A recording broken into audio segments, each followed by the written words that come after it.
Welcome, everyone, and especially our visitors to this online gathering of the Unitarian Universalist Church of Bowling Green. My name is Christina Kruger, and I'll be your service associate on this beautiful yet kind of cloudy day. We are a welcoming congregation. Whoever you are, however you identify, wherever you come from, and whoever you love, you are welcome here. Our Sunday services are different each week, so that we can honor and learn from our wide array of traditions and beliefs. Today, our speaker is the Reverend Peter Connolly. The Reverend Peter Connolly served as the first settled minister of the UU Church of Bowling Green from 2009 to 2017. He is an affiliated minister and a minister emeritus for UUC Bowling Green. He has been leading the church's jail ministry since 2016. Though we walk in our own path here in this place and now at this time, we journey together as one community.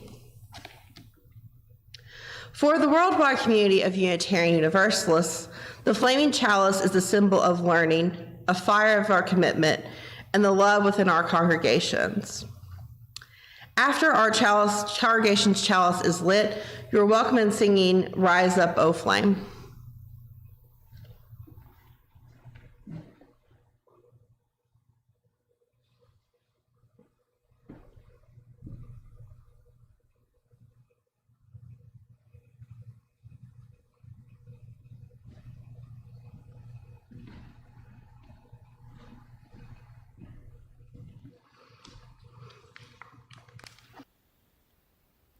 Rise up, O flame, by thy light glowing, bring to us beauty, vision, and joy.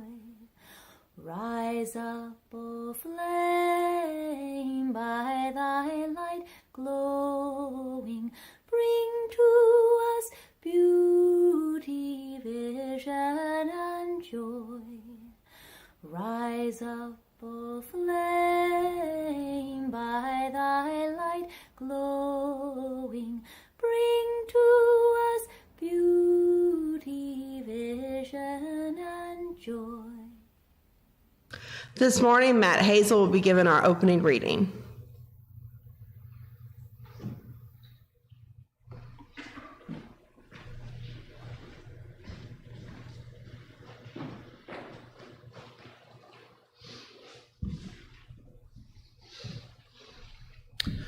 Good morning. Do forgive my hair. I have to wear headphones to make sure the stream goes well. Our opening reading is number 584, A Network of Mutuality. We are caught in an inescapable network of mutuality, tied in a single garment of destiny. Injustice anywhere is a threat to justice everywhere. There are some things in our social systems to which all of us ought to be maladjusted. Hatred, bitterness never can cure the disease of fear. Only love can do that. We must evolve for all human conflict, a method of which rejects revenge, aggression, and retaliation. The foundation of such a method is love. Before it is too late, we must narrow the gaping chasm between our proclamations of peace and our lowly deeds that precipitate and perpetuate war.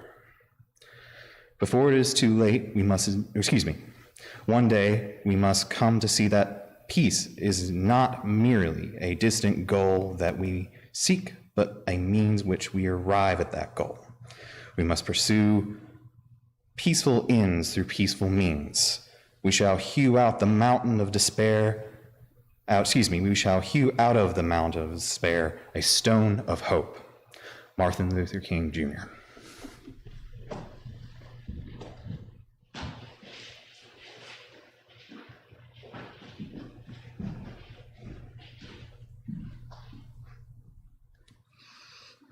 Thank you, Matt. Please join us as we sing, "Come Light My Way, My Truth, and My Life."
We will now have a few moments for meditation, reflection, and prayer.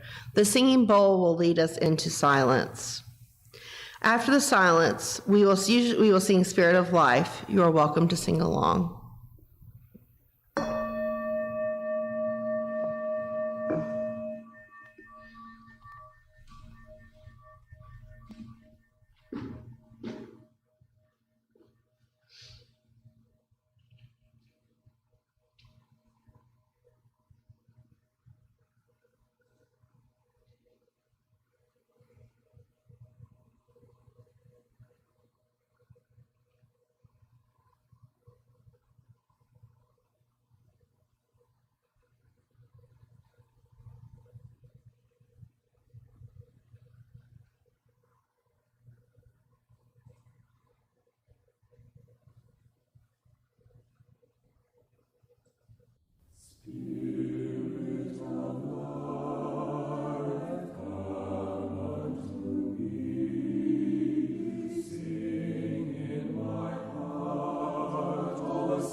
As mentioned earlier, Unitarian Universalists have a wide array of beliefs, and the speakers at our Sunday services come from many traditions.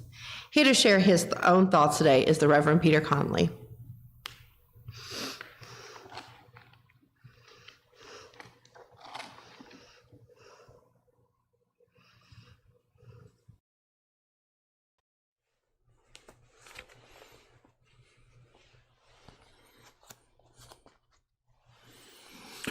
Good morning, friends.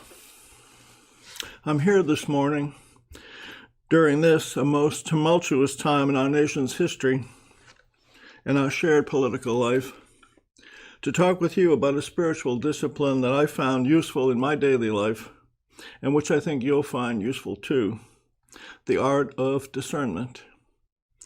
Because there are a number of ideas that I want to present for your consideration, I will pause several times during the course of this talk to sound a bell of mindfulness, followed by a period of silence that will be long enough for us to take 3 deep, centering breaths.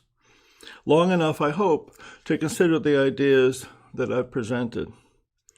My hope is that we can all learn something together as we listen and allow the ideas to settle. So, let's try to trust the silence. I don't hear the word discernment anywhere near as often as I used to when I was growing up. I think that it's too bad that it's fallen out of favor.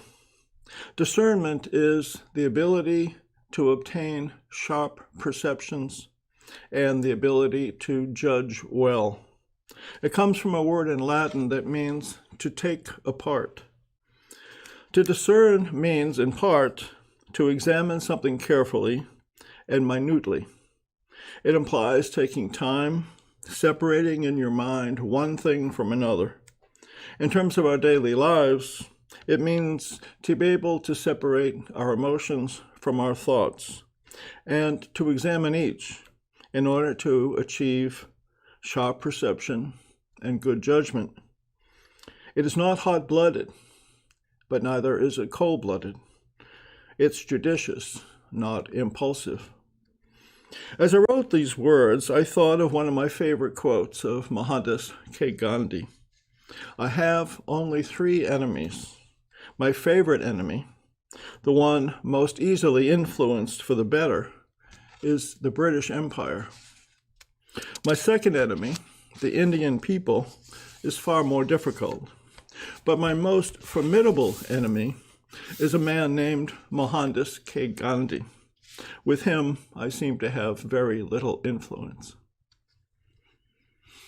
What do you think Gandhi meant by this?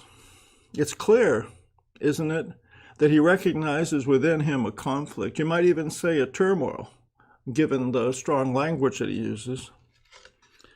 For the quote to be most helpful for you, you might consider changing his name to yours. I can say, I have 3 enemies. My most formidable opponent is a person named Peter Connolly. Try it. Take a few seconds now and replace my name with yours. In this thought experiment, who is your most formidable opponent?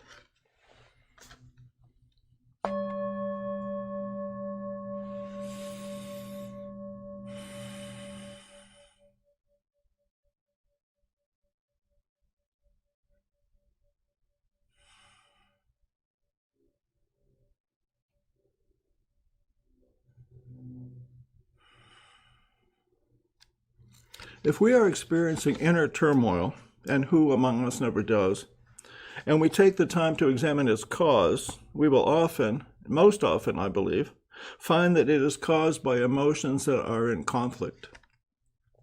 If these emotions are not examined minutely, it is likely that the strongest and perhaps the most primitive will emerge victorious, will emerge as an action. If the strongest emotion is anger, we will indulge an angry outburst.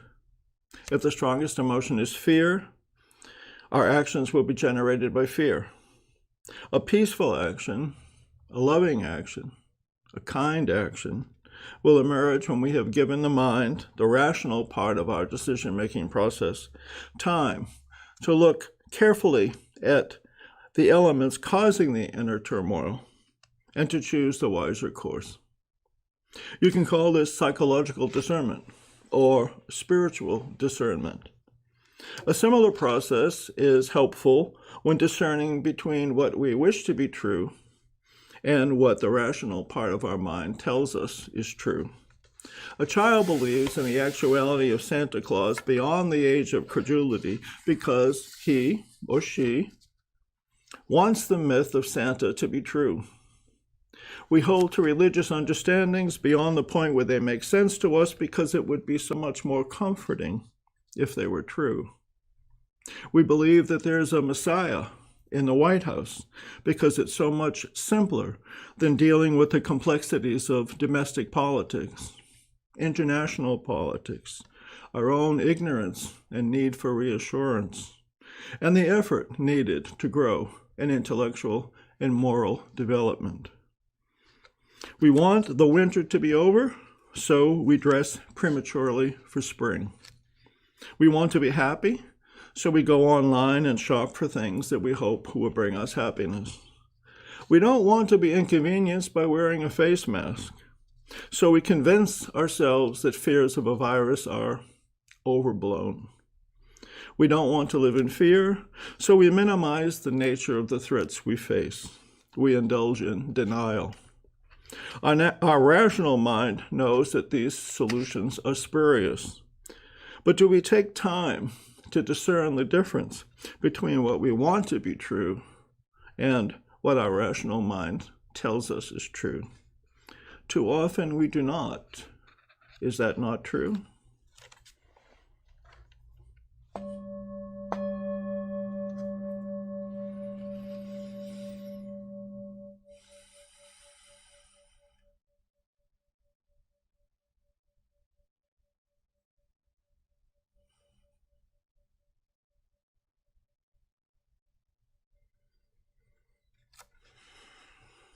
About a year ago, or perhaps a little longer, a meme that was popular on Facebook and elsewhere stated, "My desire to be well informed is in conflict with my desire to stay sane." At first, I thought it was pretty funny, but as time passed and things that were demonstrably false were forcibly claimed as true by those in powerful positions, and the differences in political beliefs began to get more polarized and weaponized, I did not see it as funny anymore. Reality seemed to be what certain people claimed it to be, whether or not there was evidence for the claim. To be well informed, then, meant to constantly struggle with the emotions that rose to the surface as I tried to make sense of things that seemed to have no sense. Staying sane, not being driven to distraction by a cavalcade of lies parading as truth, became a goal in itself. A process of discernment was necessary. I made a practice of examining my emotions as they rose to the surface and tried to discern the elements that stirred them up. I sought and found sources of information that broke down the causes of events into discrete steps, that interpreted today's events in light of our nation's history, that understood that nuance and psychology are part of what we need to understand our present-day reality.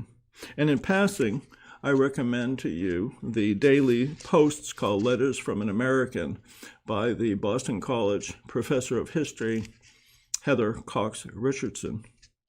I understood that I needed sources outside of myself to make sense of what I was reading and experiencing, and I found solace in a like-minded online community.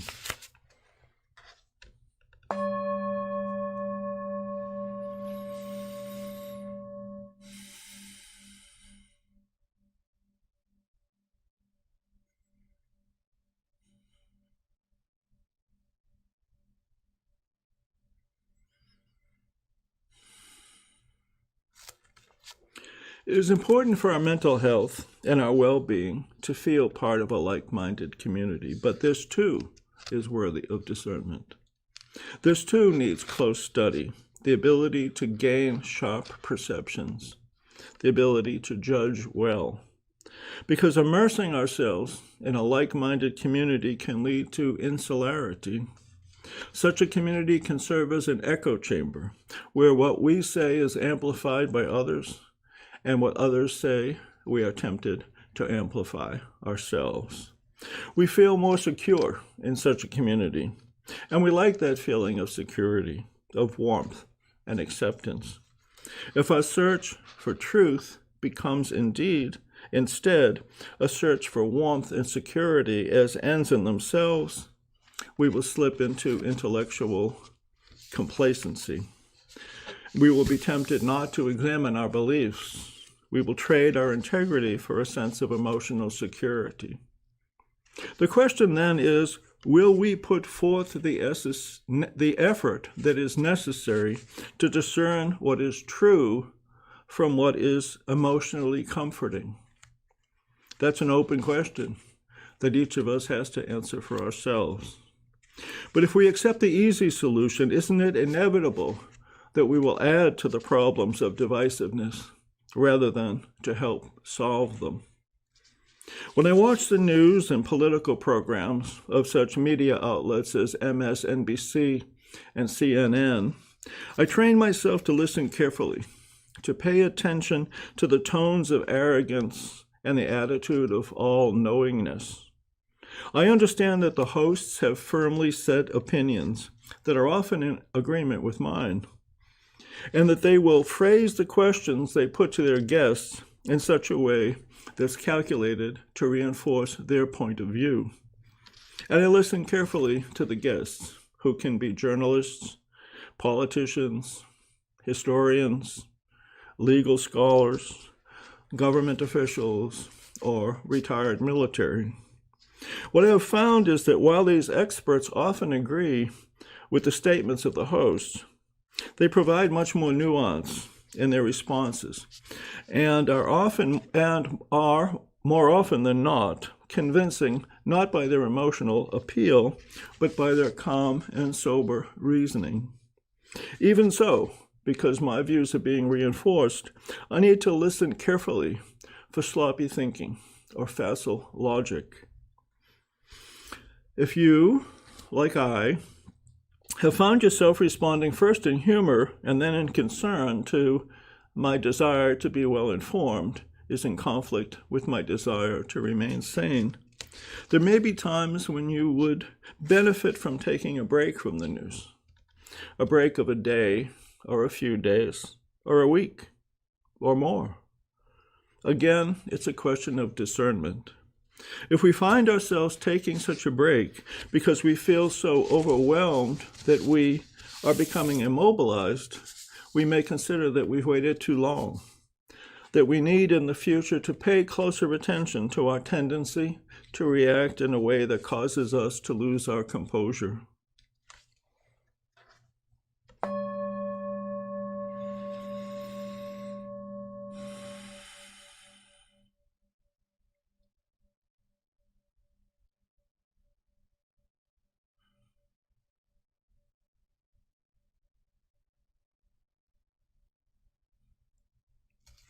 Those things which tend to make us lose our composure, sometimes in ways that lead to psychological trauma, have come to be known as triggers. One dictionary's definition of the verb to trigger is to cause an event or situation to happen. But it has expanded in recent years to include to cause a negative emotion to be activated. I have been training myself when these situations come up to say to myself the word trigger, to stop and identify the statement as a trigger as close to the moment it happens as possible. What follows is a 5-step process. Note, observe, consider, choose, act. If you remember nothing else from today's sermon, I encourage you to remember that. Note, observe, consider, choose, act. Note, I take note of the fact that I find a statement to be offensive to my morals or my judgment or my sensibility. Observe. I observe the effect that that statement has on my emotional state. I consider whether or not my response will be helpful or will just allow me to blow off steam. If I just need to blow off steam, can I do it in a way that doesn't engage with the other person and inflame the situation? The stage of consideration is crucial. It may take just a few seconds or a few minutes. Sometimes it takes as long as a day. But generally, a few seconds is all it takes for me to decide that letting it go is my most judicious response. So that's what I choose. Note, observe, consider, choose, and only then act. The act may be the act of just letting it go. More often than not, I find that that's the judicious course. To choose not to react is a responsible act.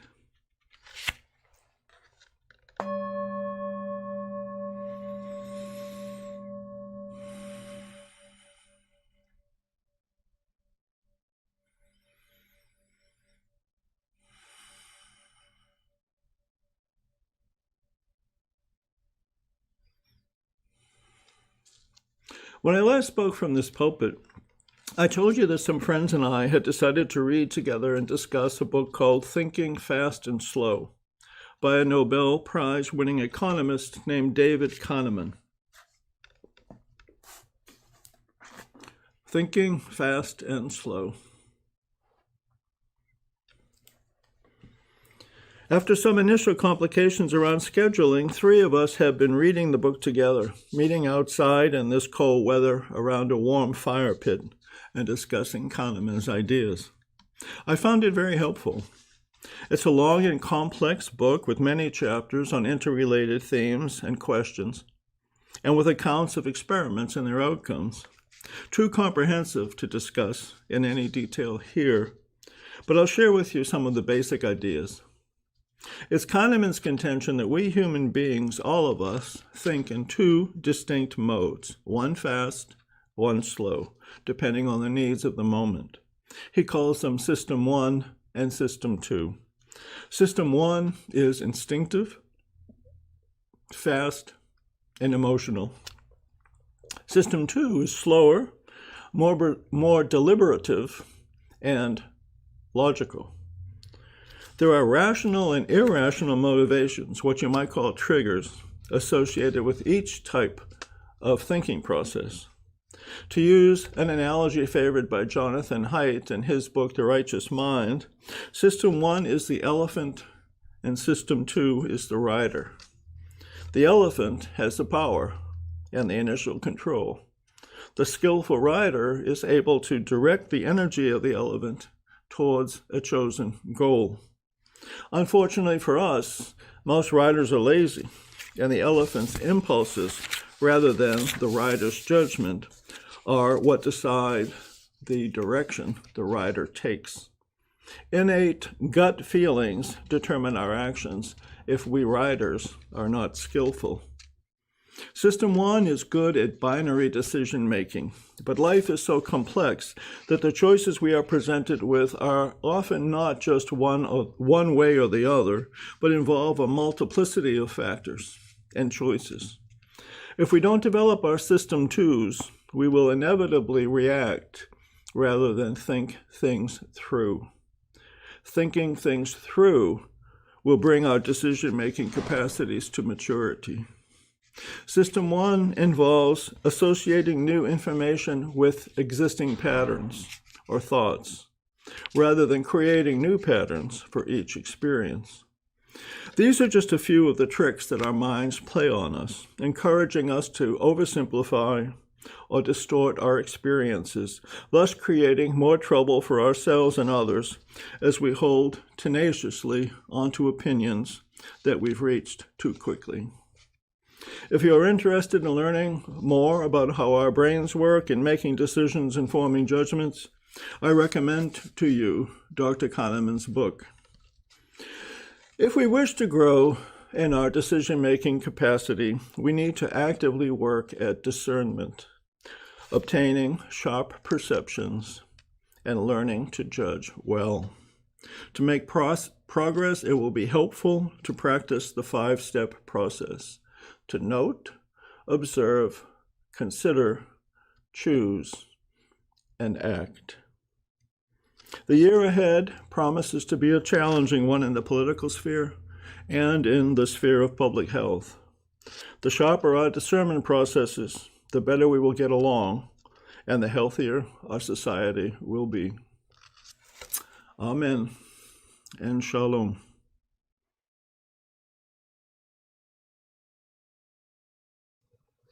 Thank you, Peter, for sharing your thoughts this day on this very relevant topic.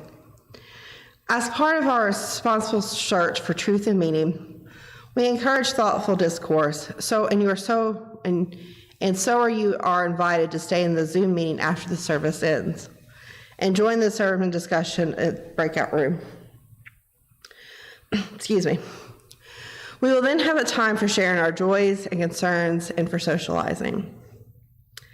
If you have questions about Unitarian Universalism or about joining this congregation, please contact our board president, Richard Thornton, by emailing president@uubgky.org.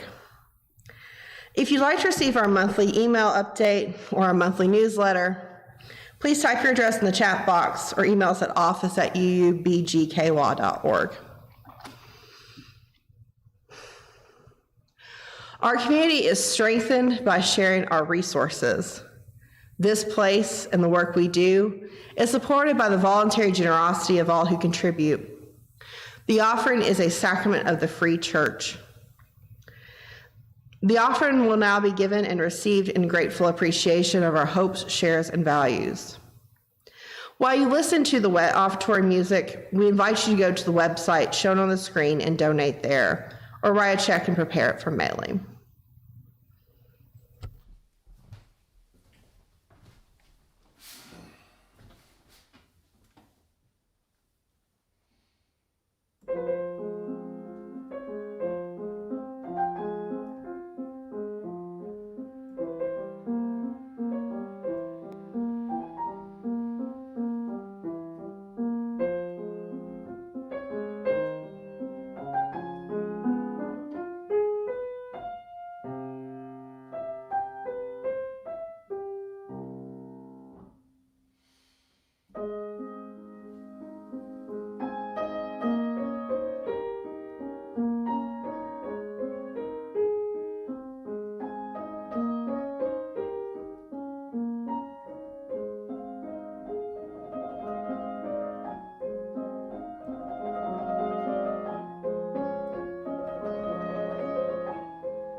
Thank you for your generous gifts. May we use them wisely in the service of our congregation and our community.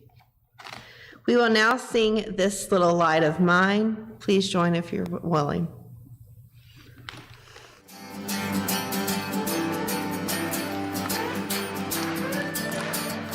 This little light of mine, I'm gonna let it shine. This little light of mine, I'm gonna let it shine. This little light of mine, I'm gonna let it shine. Let it shine, let it shine, let it shine everywhere I go. Everywhere I go. I'm gonna let it shine everywhere I go. I'm gonna let it shine everywhere I go. I'm gonna let it shine, let it shine, let it shine, let it shine all around the world, all around the world. I'm gonna let it shine all around the world. I'm gonna let it shine all around the world. I'm gonna let it shine, let it shine, let it shine, let it shine all around my neighborhood, all around my neighborhood. I'm gonna let it shine all around my neighborhood. I'm gonna let it shine all around my neighborhood. I'm gonna let it shine, let it shine, let it shine, let it shine. Guitar solo, let it shine, brother.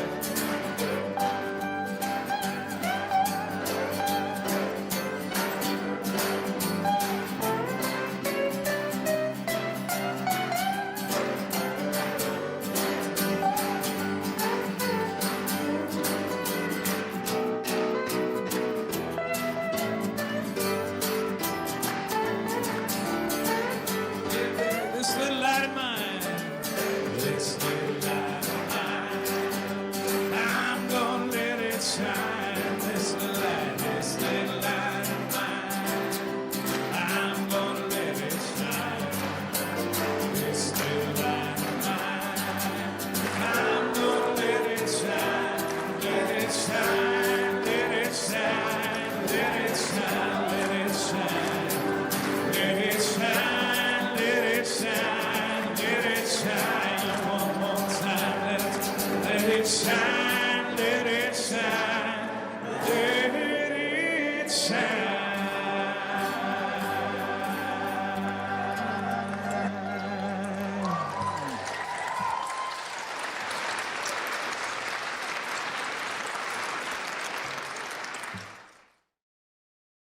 This morning, Matt Hazel will be giving our closing reading.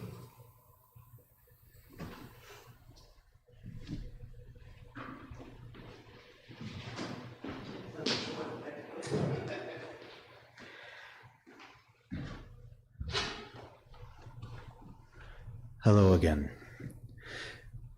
The number for this reading is 679, if you have your book. Be ye lamps unto yourselves. Be your own confidence. Hold to the truth within yourselves as to the only lamp. Buddhist.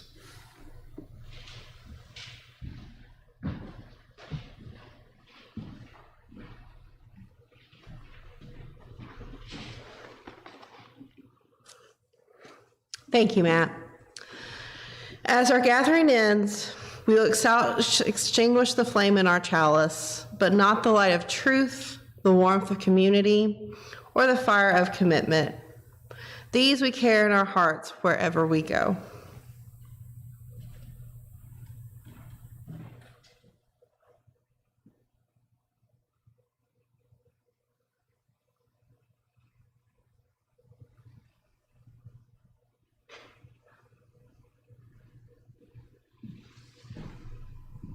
Go in peace, go in service to others, go in love. Amen. Namaste, and so mote it be.